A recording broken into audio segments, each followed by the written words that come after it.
You will hear a number of different recordings and will have to answer questions on what you hear. There will be time for you to read the questions and instructions, and you will have a chance to check your work. All the recordings will be played once only. The test is in 4 sections. Write all your answers in the test listening booklet. At the end of the test, you will be given 10 minutes to transfer your answers to an answer sheet. Now turn to Section 1. Section 1. You will hear a customer talking to a travel agent. First, you will have some time to look at questions 1 to 6.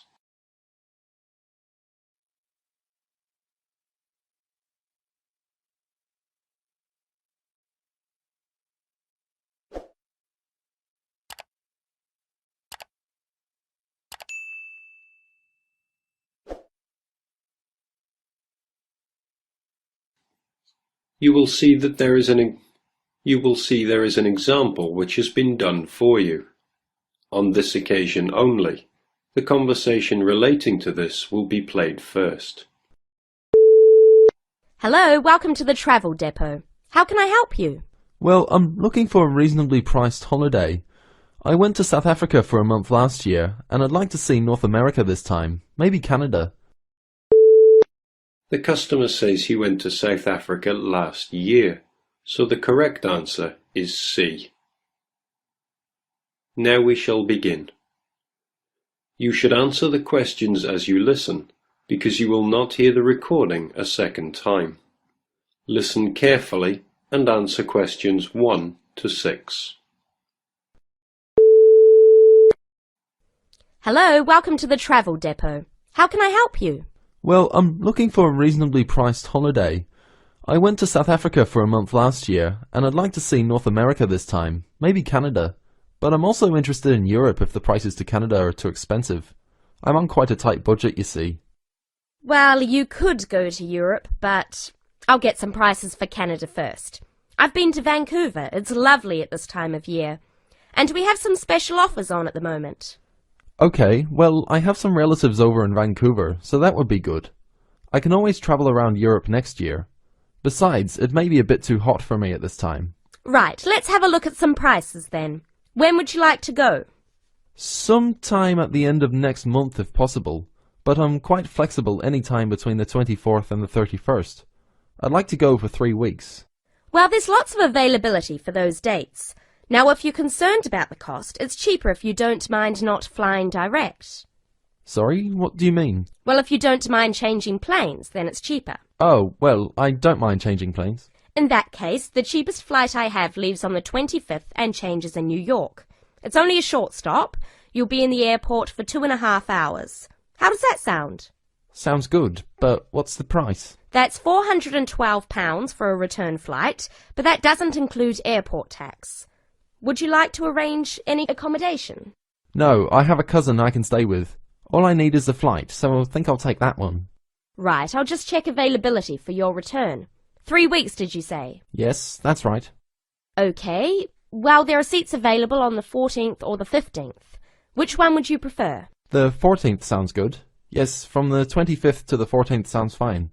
I'll reserve that for you then. Can you tell me your name, please? Jim Jackson. Is that Jackson? That's right. And can I take an address and contact number? Yes, it's 10 Allen Road, Oldham. Do you want a home number or my mobile? Either's fine. Well, my home number is 0151 433 398.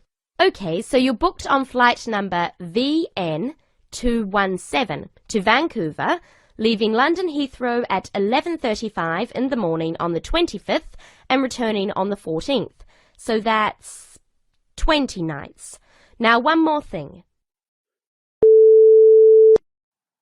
You now have some time to read questions 7 to 10.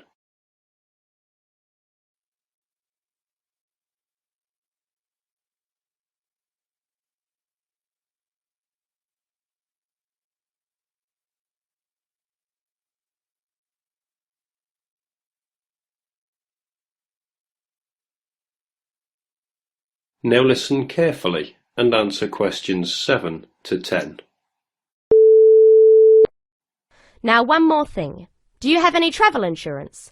We recommend all our clients take out some kind of cover, even though most people don't end up needing it. Most people have it just for peace of mind. Well, what type of cover do you have? There are two choices, the Gold Star and the Silver Star. Our most comprehensive cover is the Gold Star, which will cost £21 for the period you are away.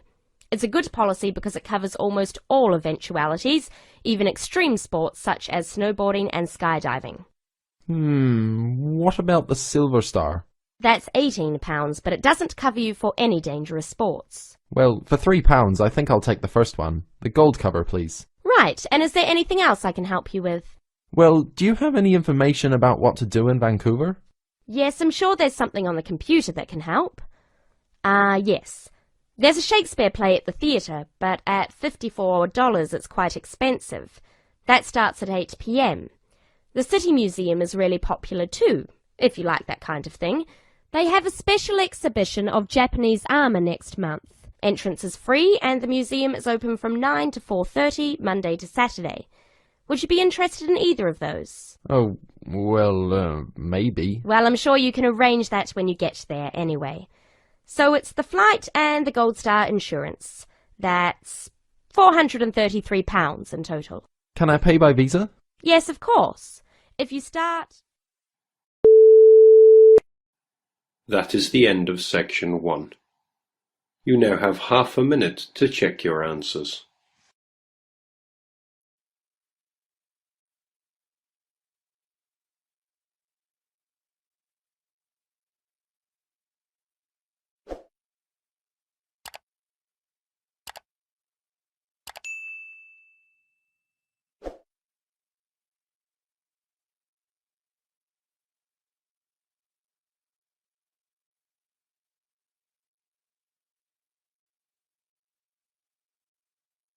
Now turn to section 2. Section 2. You will hear a speaker talking about property. First, you have some time to look at questions 11 to 15.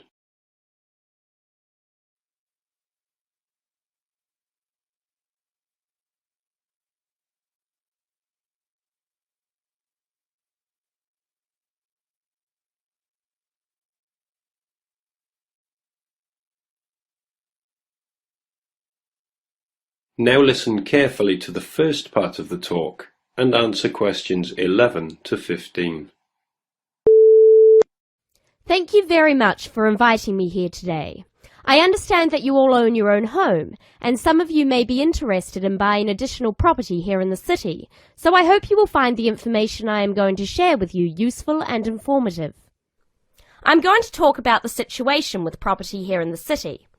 The city centre of any area is obviously going to have the highest prices, and as more and more people are competing for houses in this area, both renting and buying are becoming increasingly difficult.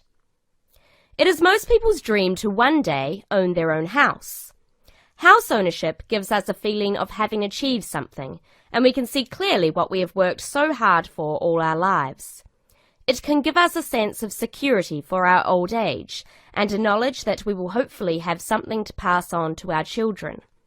However, buying a house, particularly for first-time buyers, is becoming more and more difficult, not only due to increasing prices, but also because of the need for a substantial deposit.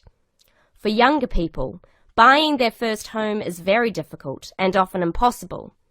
Young couples who cannot get the deposit together need to rent for a long time and sometimes forever. While traditionally homes near the centre of the city have been the most desirable, people are now looking further afield. This has happened for a number of reasons, the main one being that our style of work is changing, along with that of other countries such as the USA. In certain professions, for example sales and computing, it is no longer necessary for people to be based in an office full-time. More and more people are beginning to work from home, which means they can avoid the hustle and bustle of rush hour traffic jams into work and have more freedom to choose to live in a more rural and peaceful location. My company deals with finding property for both purchasers and renters in the city area. One of my main roles within the company is to find investment properties for people who wish to plan ahead for their future. You now have some time to read questions 16 to 20.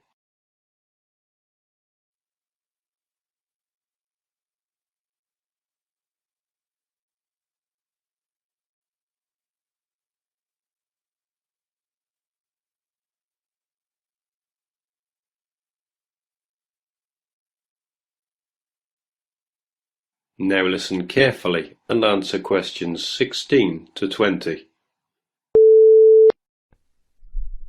An investment property is usually at the cheaper end of the market.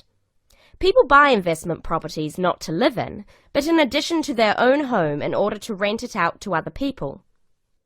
The advantage of putting your savings into property for the future is that you can be pretty certain that, as a long-term investment, your money will safely increase in value in line with inflation. Many people are turning to property investment instead of pension schemes, as we hear the horror stories of countries such as the UK, where people have invested all their lives into their pension schemes to find that now their money is relatively worthless. Houses automatically earn what is known as capital gains.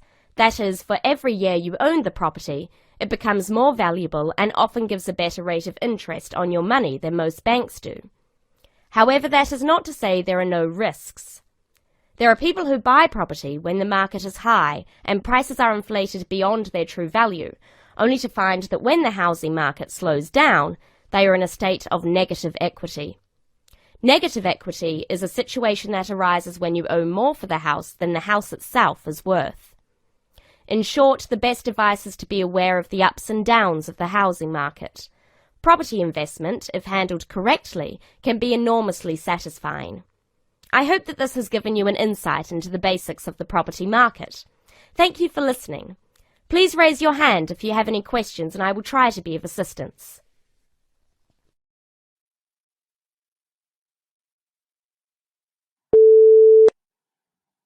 That is the end of section 2.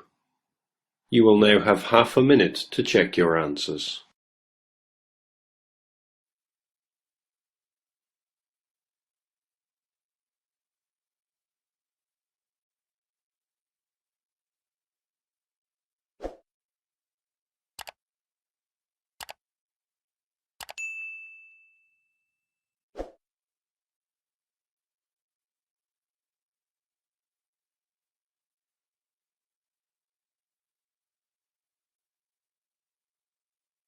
Now turn to section 3. Section 3. You will hear two people talking on a radio show. First, you have some time to look at questions 21 to 24.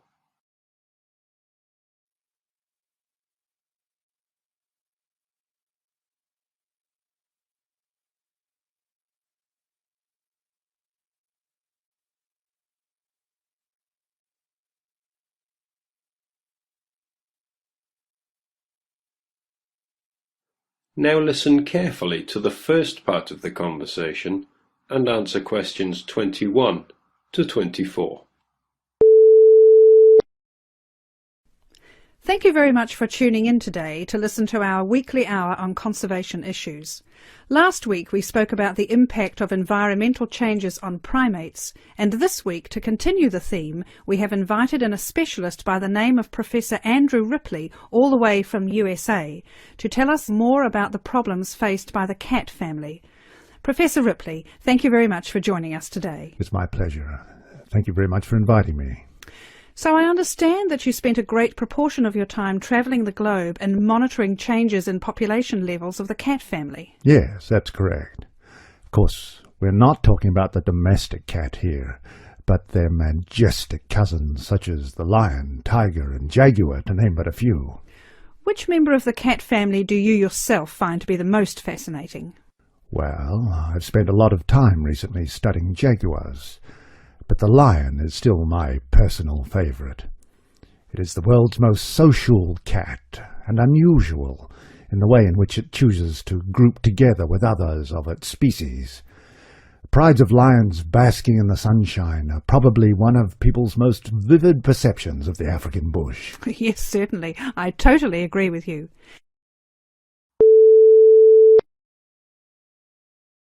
You now have some time to read questions 25 to 30.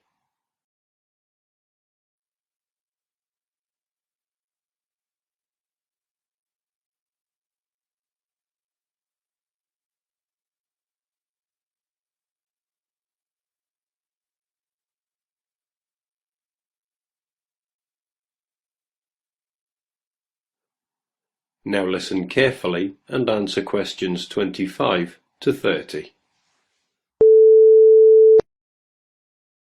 Can you tell me the current lion population in Africa these days?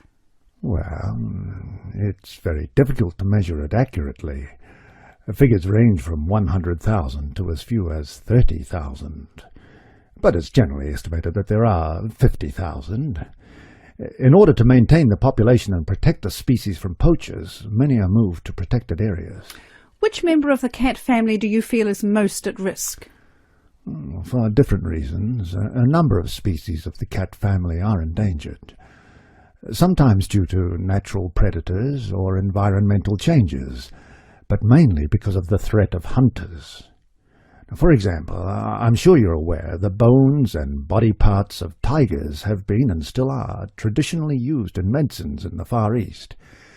And because of this and the demand for medicine made from tiger parts, their numbers have been falling for some time. And to date there are fewer than 6,000 tigers living in their natural habitat of the forests and plains of Asia. What is being done to curb the population decrease? Well, specialists such as myself work closely with conservationist groups such as the World Wildlife Federation, or WWF, to protect tigers from illegal hunting. WWF considers the drop in tiger numbers to be catastrophic, and they're working hard to conserve the populations in China, India, Indonesia, Malaysia, Thailand, Vietnam, and Russia. I understand that poaching is not the only problem faced by the leopard. Let me get this right. Is it the snow leopard which lives in the mountains in Asia? Yes, it is. Poaching has been a problem, but not the most important. Its natural prey, the animals it hunts, is declining too. Its natural habitat in high-altitude areas, specifically the pastures, is threatened by the growth of agriculture. It is this that is causing the main problem for the snow leopard. It is going to be extremely difficult for numbers to recover, but again, the WWF has been working hard to continue to fund projects to aid the snow leopard in Nepal and Pakistan, and hopefully Bhutan very soon. Well, this is fascinating information you are giving us, Professor. We are just going into a short commercial break. When we come back, I have a few questions for you about the puma and the jaguar. Remember, listeners, there will be an opportunity to phone in and voice any opinions or questions you may have for the Professor in 10 minutes.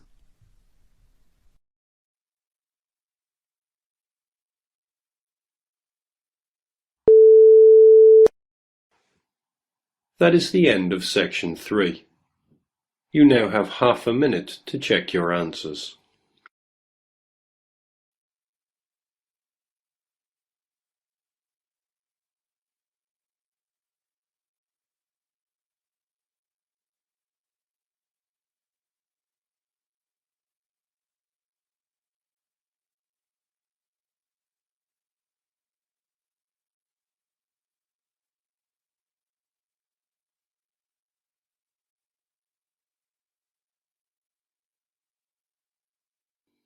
Now turn to section 4. Section 4. You will hear a talk on the subject of overpopulation. First, you have some time to look at questions 31 to 40.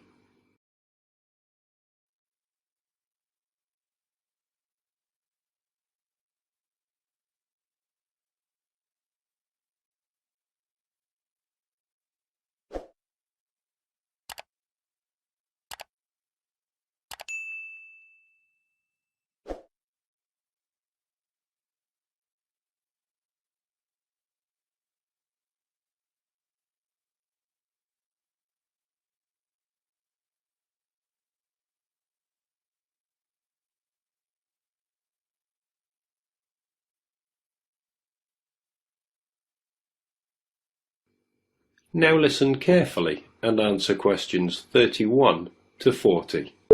Good afternoon. I'm pleased to see so many of you here today. As I told you all on Monday, the lecture on overpopulation has been postponed until next week, as we have a guest speaker today. I'd like to introduce you all to Donald Mackenzie, who has recently returned from a 12-month research project in America. He is here to share with us some of the results of his studies into the problem of illiteracy. Hello. Now, as sociology students, I have no doubt that you are aware that it is commonly believed that one indicator of a developed country is the level of education of its citizens. Now, most of these nations have free compulsory education for all and strict teacher certification requirements. So it would logically follow that people from countries such as America would be highly educated. Yet this isn't always so. In America alone, 42 million adults cannot read, and 50 million can recognize so few printed words they each have the reading ability of a 10-year-old. Frightening statistics indeed. But not as frightening as the trend suggested by current estimates. The number of illiterate adults is increasing by approximately 2.25 million people each year, and although global statistics have not been compiled, it suggests an extremely disturbing figure. Now, inevitably, this is having an impact on employment. In America, the annual cost in welfare programs and unemployment compensation due to illiteracy stands at $6 billion and an additional $237 billion a year in unrealized earnings is forfeited by people who lack basic reading skills. There is also the cost of post-school literacy programs, which have been put in place in order to counter this increasing figure. A conservative estimate places the cost of these programs at $10 billion each year and growing steadily. Moving on. I'd like to talk about some of the causes of this increasing illiteracy. Children were taught to read by first learning the alphabet, then the sounds of each letter, how they blended into syllables, and how those syllables made up words. They were taught that English spelling is logical and systematic, and that to become a fluent reader it was necessary to master the alphabetic code in which English words are written, to the point where the code is used automatically with little conscious thought given to it. And to make myself clear, I mean readers could sound out the letters, spelling them phonetically. Once a child learned this ability, attention could be turned to more advanced content. It seldom, if ever, occurred to teachers to give children word lists to read, or to make beginner-level readers memorize whole words before learning the components of those words, or to memorize whole stories, as today's proponents of the whole language approach recommend.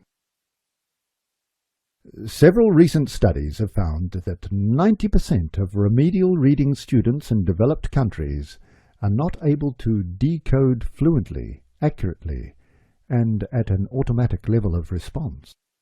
The currently used whole language method was originally conceived and used in the early 1800s to teach the deaf how to read, a method which has long since been discarded by the teachers of the deaf themselves as inadequate and outmoded. English is an alphabetic language that, when written, uses letters to represent speech sounds. When students were taught to read, they consciously identified the speech sounds and learned to recognize the letters used to represent them. They were then trained to apply this information to decode the names of unwritten words, understand their meaning, and comprehend the information presented as a complete thought. The English language contains approximately 500,000 words. Of these words, about 300 compose about 3/4 of the words that we use regularly. As I said, in schools where the whole language method is taught, children are constantly memorizing sight words during the first 3 or 4 grades of school, but are never taught how to unlock the meaning of the other 499,700 or more words. Whole language learning causes frustration, poor spelling, and hostility towards reading. Very bright children who can't memorize long lists of words and retain their meaning are placed in special education, when all they need is to be taught the 26 letters of the alphabet, the 44 sounds they make, and the 70 common ways to spell those sounds. Some researchers believe dyslexia and the symptoms of attention deficit disorder are actually caused by this reversal of the normal learning sequence. So, why do faulty reading methods continue to be used? Well, in short, it's big business. The sale of instructional reading programs is big business today. Each year, publishing companies compete for the adoption of reading programs and workbooks, which have to be replaced annually. Concentrating on phonics would seriously reduce the cost of education.